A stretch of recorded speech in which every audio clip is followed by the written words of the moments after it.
Bonjour à tous et bienvenue dans cette nouvelle vidéo qui s'inscrit dans une série où je vous présente en détail les règles, les avantages et les inconvénients des différentes prop firmes référencées chez TPF. Aujourd'hui, je vais vous présenter Bullnox. Bullnox, c'est une prop firme sur compte simulé, donc ça veut dire qu'elle ne back pas ses utilisateurs en live, et qui, contrairement à des boîtes qui sont dans le même registre, depuis sa création n'a enregistré aucun red flag ni retour négatif de ses utilisateurs. Cette propre firme est basée en Caroline du Nord et elle est présente sur le marché depuis à peu près 3 ans. Elle fonctionne avec des flux comme Rhythmic Paper Trading et depuis peu Xfeed avec leur projet X. Toutes les propres firmes commencent à se mettre à ce flux-là et ça vous permet d'accéder à des plateformes propriétaires gratuites qui proposent des carnets d'ordre, des books, etc.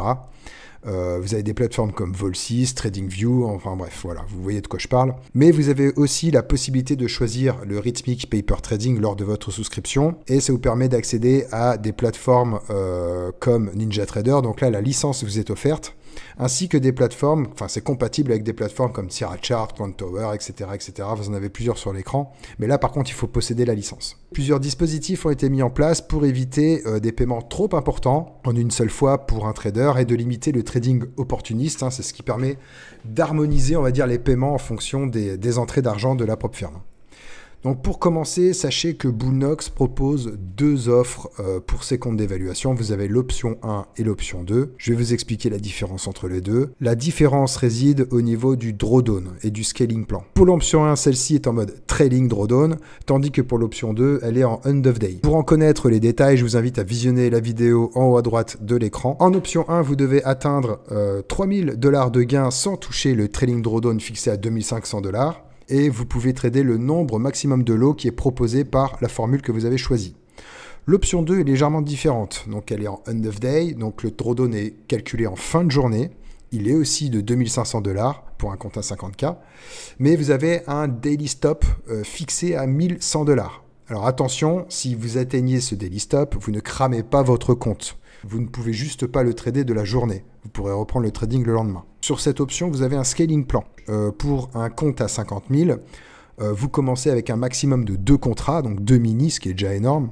Et en fonction de ce que vous avez choisi, en fonction de vos gains, de comment vous avez monté votre compte, eh bien le nombre de lots disponibles augmentera aussi. Il n'y a pas sur l'évaluation de nombre de jours de trading minimum requis pour valider celle-ci. Une fois que vous avez atteint votre objectif, le compte passe automatiquement en commission et vous devrez payer des frais de qualification pour obtenir votre compte principal.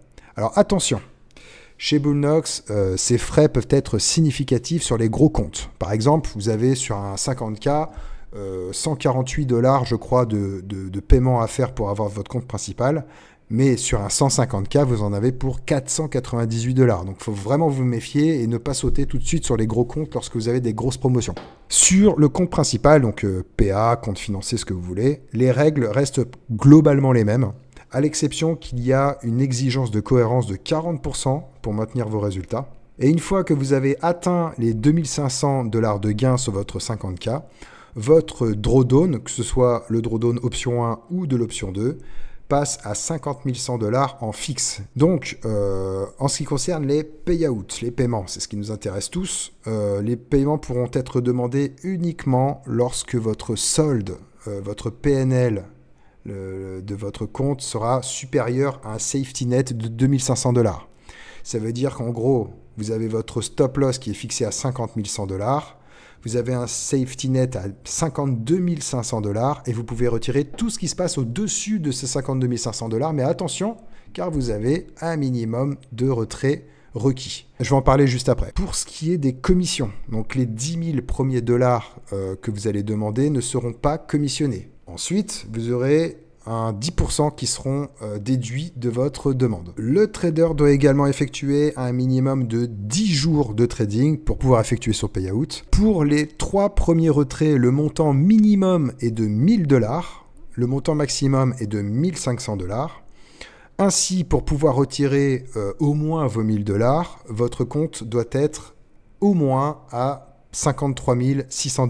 Par ailleurs, suite à un accord avec Bullnox, vous pouvez retirer tous vos gains plus les safety nets, mais cela clôturera votre compte et vous donnera la possibilité de pouvoir continuer votre aventure chez Bullnox. Après le troisième retrait, il n'y a plus de limite quant au paiement maximum. Toutes vos demandes de paiement peuvent être effectuées à tout moment dans le mois, mais elles seront traitées uniquement les mercredis. En ce qui concerne le nombre de comptes et la copie des comptes, vous pouvez disposer de jusqu'à 11 comptes en copie. Toutefois, le passage en compte PA se fait par groupe de 3. Donc vous devez atteindre le seuil de sécurité d'au moins un compte des 3 comptes avant de pouvoir en débloquer un quatrième. Si vous validez 10 évaluations simultanément, par exemple il y a une grosse promo, vous achetez 10 évals d'un coup, vous validez les 10, il n'y a pas de problème. Vous pourrez en passer 3 en PA, les 7 autres elles sont mises de côté, et si jamais vous atteignez le seuil de sécurité ou alors que vous cramez l'un des comptes, eh bien vous pourrez piocher dans les 7 un compte que vous pourrez valider et transformer en PA, tout simplement. Il faut garder à l'esprit qu'il s'agit d'une propre firme sur compte simulé. Donc les traders ne sont pas backés en live, donc il n'y a pas un modèle économique qui fait que le trader intervient sur le marché réel et fait gagner de l'argent à la boîte. On est payé, vous avez bien compris que sur les propres firmes simulées, on est payé principalement sur les fonds de la boîte, quoi. Donc mon conseil personnel est donc de rester discret, on va dire sous les radars lorsque vous tradez. Trader de manière cohérente, ne chargez pas trop la mule. Sur les autres propres firmes où il y a eu des soucis, c'est vraiment ceux qui commençaient à vraiment envoyer du bois, où il y a eu des petits soucis de payout, etc. Donc voilà, moi c'est vraiment un conseil, après ça n'engage que moi. C'est aussi une excellente option pour développer votre trading, c'est une excellente option pour s'entraîner, parce qu'elle a des promotions quasiment tout au long de l'année. Il n'y a quasiment pas un moment où elle n'est pas au moins à moins 75%, à moins 80%, moins 90% parfois sur l'option 1. Donc voilà, n'hésitez pas à vous entraîner sur ce genre de propre firme, d'autant plus que si vous validez une évaluation, vous n'allez pas pouvoir en passer en PA 10 d'un coup. Vous allez en pouvoir passer que 3, donc ça fait déjà moins de frais.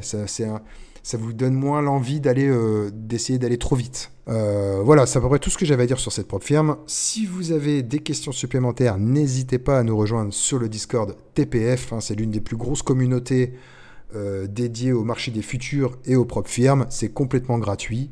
Merci d'avoir regardé cette vidéo et je vous dis à la prochaine. Ciao, ciao.